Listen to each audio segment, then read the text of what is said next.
So for this list, I am reviewing 54 albums that were released after Frank passed. I have included one extra spot for what I assume is going to be another Zappa Family Trust release before I finish this list.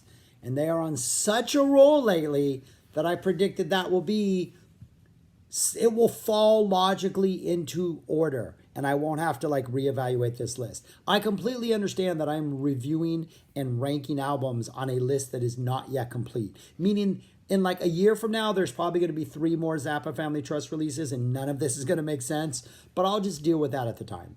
As for now, February 2021, this is where I stand. I'm also not doing any of the Zappa birthday bundles. If you don't know about the birthday bundles, don't worry about the birthday bundles. If you know about them, I'm not going to review them. I don't think they're available even through Zappa.com anymore, so there's no point in doing that. But everything else released by Zappa Family Trust, I'm going to review starting right after this little painting of me as a squirrel. Hello, thank you for watching my channel. I'm Shaggy, the opinionated hippie, and I'm right now, for the first time, starting to rate, rank, and review every single Frank Zappa release released after he passed away in December of 1993. Before I start, I want to say that the Zappa Family Trust, which is responsible for the majority of these releases, is phenomenal. I have nothing but high praise for almost everything on this list. Pretty much all the stuff that is on the bottom end of this list, towards the back, are compilations, which I generally like greatest hits of things that are all previously released, which I generally just don't listen to because I'm going to go seek out the album, at least as far as Frank goes. I'm not a greatest hits fan for the most part. Or Synclavier heavy stuff tend to be at the back of this. But even that, all the Synclavier stuff on this list I enjoy better than the stuff he released when he was alive.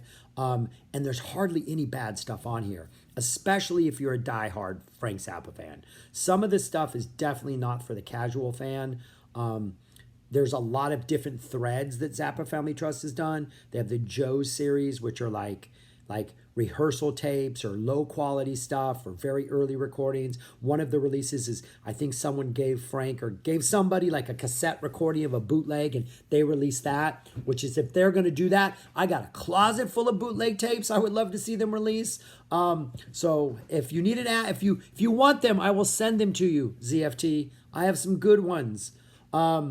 They have the Road Venue series, which are live shows. They have the Project Object series, which are like looking at one album, or in the case of We're Only in It for the Money and Lumpy Gravy, 2 albums, and like having those albums in alternate mixes or alternate sequences with like, rehearsal takes and outtakes and stuff like that.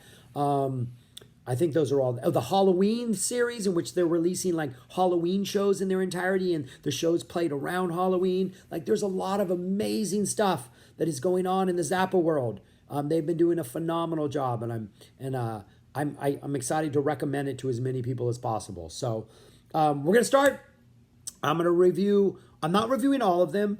I'm not gonna do the Halloween ones. Have like massive box sets, and then there's usually a single disc release with like highlights. I'm not gonna review those. I'm gonna talk about those underneath the umbrella of the massive box sets. Same with like Mofo, which was the Freak Out release. There was a massive box set and then a smaller one. I'm going to include the smaller one in there. And then I am going to do the Roxy ones, even though that is also all falls under the umbrella of the Roxy performances. But I am going to do those just because those weren't released right after the Halloween ones and the Mofo. They were kind of released separately on their own. So anyways, let's start with the first one, probably the only one on this list I actively dislike. Have I Offended Someone? This was released in 1997. It is essentially a greatest hits, for lack of a better term.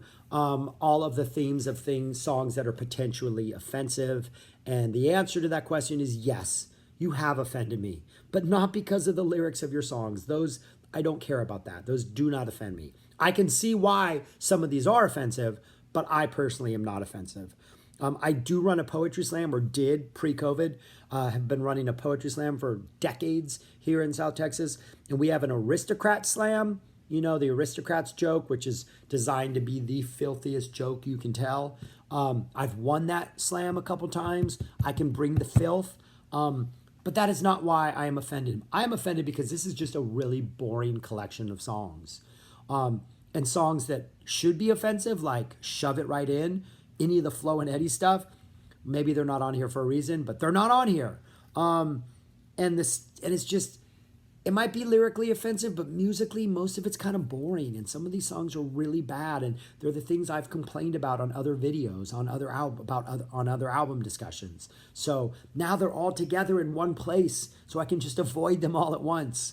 But this is what you get, this 15-track CD. You get Bobby Brown Goes Down, which I've complained about every time it's popped up. I like this song live sometimes because in 84 especially, I think in 88 a couple times, the band had secret words, and this song would fall victim to some heavy secret word usage in which they would change the lyrics around and, adapt to whatever the word of the night was. So this song became more fun because it's kind of conducive to that. But this is not one of those versions. Disco Boy, which I've already complained about how boring I think that song is, and it's just kind of a waste of time. Again, it's here also kind of a waste of time. Goblin Girl, I like Goblin Girl for reasons I don't understand. This one is a little bit slower. Not sure that was needed. I could see how that could work in like a live context between, like it usually preceded the Black Page, was usually after the song. So I understand why you would slow it down before the Black Page and then you jump into that chaos. I don't understand why it's slowed down here. That makes no sense to me. In France, which I hate, just a bad song. He's So Gay, another song which I hate off the album whose name I'm not going to mention. Sex off Man from Utopia, another song I don't like. Spinal Tap has a song called Sex Farm. I think it's what they're playing when they're in the airport and when they're on the Air Force Base and the interference comes in. I'm sure you can find it on Spotify if you haven't heard it. It is a much better song than this.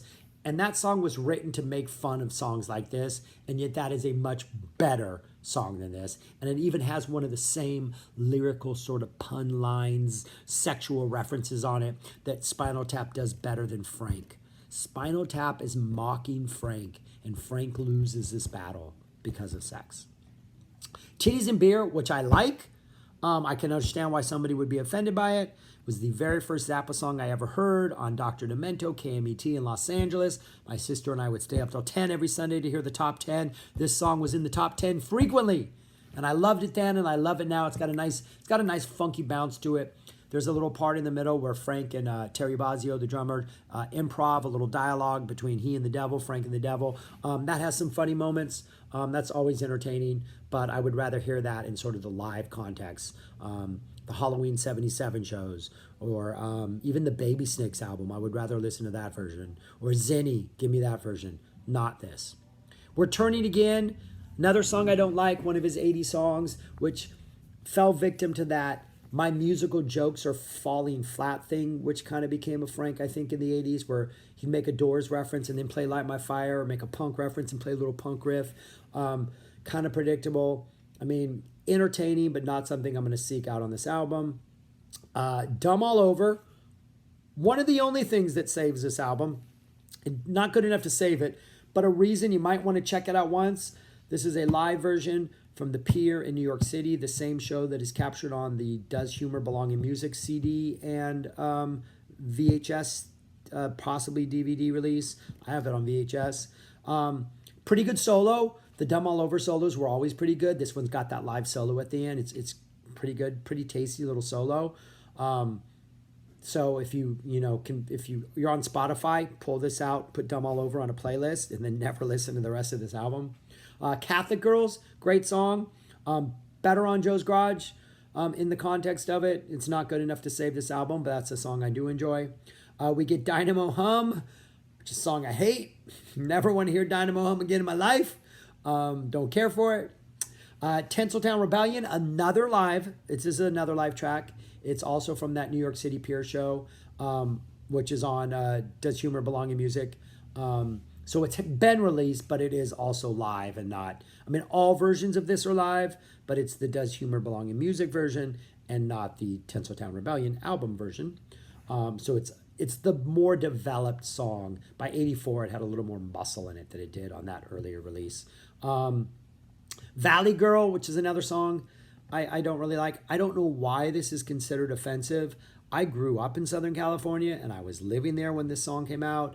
And there were more girls in my class that were Valley Girls after the song was released than there were before the song was released.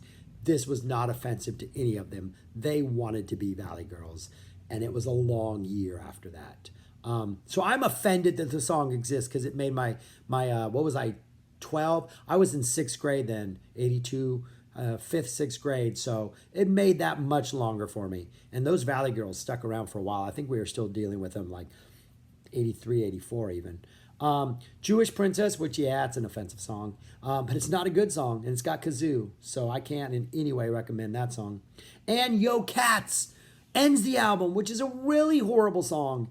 Kind of had a cool late night lounge jazz vibe musically, but the lyrics are just kind of bitter and petty. He's just kind of poking fun at studio musicians the whole time. Kind of this weird anger that Frank had in the 80s where he was attacking a lot of people, but he wasn't doing it with the same sort of like satirical, clever bent that he had in the 60s.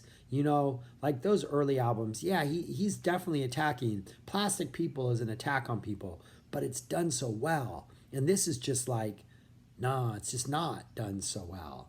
At least not for me. So yeah, that's Have I Offended Someone? And I am offended. It's a boring album. It's a bad collection. I think there were probably other offensive songs in his catalog that could have made this better. Pick alternate takes, pick live versions, even if it's these same tracks. Maybe you can do more with them. It saddens me to think that somebody buys this album and thinks, oh, I know all about Frank. I got these 15 songs. And then they don't. They're happy settling with that. If this is the only album you have, for shame on you. Go buy more. What they should have done is they should have had Have I Offended Someone should have been a 2-disc set. Should have been this one and then a bunch of instrumentals like Filthy Habits or Sinister Footwear 2 or other instrumental songs that feel kind of offensive, that kind of like rock your socks a little bit or set you back. Rock your socks, that makes no sense.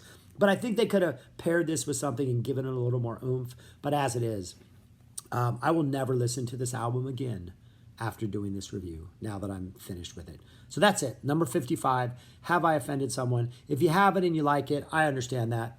To each his own. But to me, I just don't. And I will always listen to something other than this. But that's it, guys.